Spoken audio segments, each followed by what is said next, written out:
Hi welcome to my channel. నేను ఈరోజు రాజమండ్రి దగ్గరలో ఉన్న వాడపల్లి వెంకటేశ్వర స్వామి గుడికి అయితే వచ్చాము.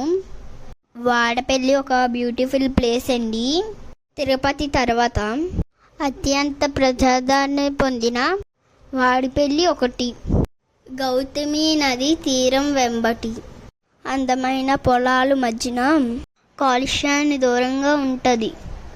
కొద్ది దూరంలో అనేక వాడపల్లిలు ఉండడం వల్ల లొల్లాపుని ఆనుకొని ఉండడంతో దీన్ని లొల్లవాడపల్లి అని పిలుస్తారు. ఈ లొల్లవాడపల్లి పువ్వులకి కూడా చాలా ఫేమస్ అండి. ఇక్కడ దేవాలయంలోనే మూర్తి దారుమూర్తి నల్లని చెక్క పైన చెక్కిన ఈ విగ్రహం శిలలాగే ఉంటుంది.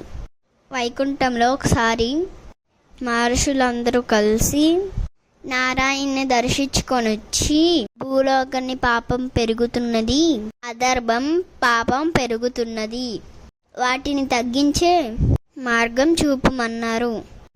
7 శనివారములు 7 ప్రదక్షిణాలు చేస్తే చాలట, వెంటనే మన కోరికలు తీరుతాయని భక్తుల నమ్మకం. రాజమండ్రి నుంచి 25 కిలోమీటర్ల దూరంలో ఉంది వాడపల్లి. జీవితంలో కష్టాలను సైతం ఎదుర్కొని సుఖాల వైపు మళ్లించే సుఖ జీవితాన్ని స్వామివారు ప్రసాదించుతారు. భక్తులు ఒక నమ్మకం. సొంత ఇల్లు కట్టుకోవాలన్నా, అప్పులు బాధలు ఉన్నా, సంతానం కోసం ఎదురు చూస్తున్నా, ఆర్థిక సమస్యలతో ఇబ్బంది పడినా, పిల్లలు చదువులో మందబుద్ధిగా ఉన్నందుకు, జీవితంలో ప్రగతి కోసం అంటే ఉద్యోగం ప్రమోషన్స్ కోసం ఆ కష్టాలన్నీ తొలగించి జీవితం సులభం చేయడానికి వాడపల్లి వెంకటేశ్వర స్వామిని దర్శించుకొని 7 శనివారములు 7 ప్రదక్షిణాలు 7 జన్మల పుణ్యఫలంతో స్వామివారు యొక్క అనుగ్రహం కలుగుతుందని భక్తుల నమ్మకం. స్వామివారికి ఈ విధంగా పూజ చేస్తారు. 7 శనివారములు పూజ మొదలుపెట్టినప్పుడు 1వ వారం, 2వ వారం, 3వ వారం, 4వ వారం, 5వ వారం, 6వ వారం, 7వ వారం పూజలు చేయాలి. 8వ వారం పూజ వడ్డీ కింద చేయాలి. 9వ వారం అభిషేకం, అష్టోత్తరం, అలాగే స్వామివారి కళ్యాణం ఏ విధంగా నెరవేరుస్తారో తెలియజేస్తాను, వినండి. 1759 సంవత్సరంలో వాడపల్లి శ్రీ వెంకటేశ్వర స్వామిని ఆలయం నిర్మించారు. దీపధూప నైవేద్యాలతో 275 ఎకరాల భూమి వజ్ర వైఢూర్యాలు విరాళంగా ఇచ్చారు.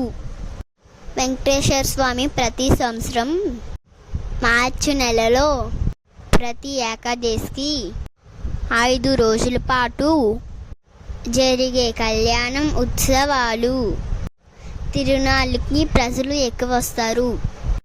గుడికి వెళ్ళిన తర్వాత 7 ప్రదక్షిణాలు మొదలుపెట్టి గోపురానికి నమస్కారం చేసి ప్రదక్షిణం మొదలుపెట్టినప్పుడు చేతిలో ఒక పువ్వు, ఒక కాయిన్ తీసుకొని గోవింద గోవింద అనుకొని 7 ప్రదక్షిణాలు చేయాలి. ఒక ప్రదక్షిణకి ఒక పువ్వు, ఒక కాయిన్ హుండీలో వేయాలి. మళ్ళీ ఒక పువ్వు, ఒక కాయిన్ తీసుకొని దండం పెట్టుకోవాలి. అలాగా 7 ప్రదక్షిణాలు చేయాలి. ప్రదక్షిణలు అయిన తర్వాత గుడి పక్కన కొంచెం ప్రదేశం ఉంటుంది. అక్కడ స్వామివారికి దీపారాధన చేయాలి. మొదటి వారం వచ్చినప్పుడు ఒక పిండి దీపం, 2వ వారం వచ్చినప్పుడు 2 పిండి దీపాలు, ఇలాగా 7 వారములు 7 పిండి దీపాలు వెలిగించాలి. గుడి దగ్గర పూజకి సంబంధించినవన్నీ సామాన్లు అమ్ముతారండి. పూజ పూర్తయిన తర్వాత బాయ్. లైక్ చేయండి, సబ్స్క్రైబ్ చేయండి, పక్కనున్న బెల్ ఐకాన్ కొట్టండి. మరిన్ని వీడియోలతో మేము ముందుకు వస్తాను. ఇట్లో మీ డాన్సింగ్.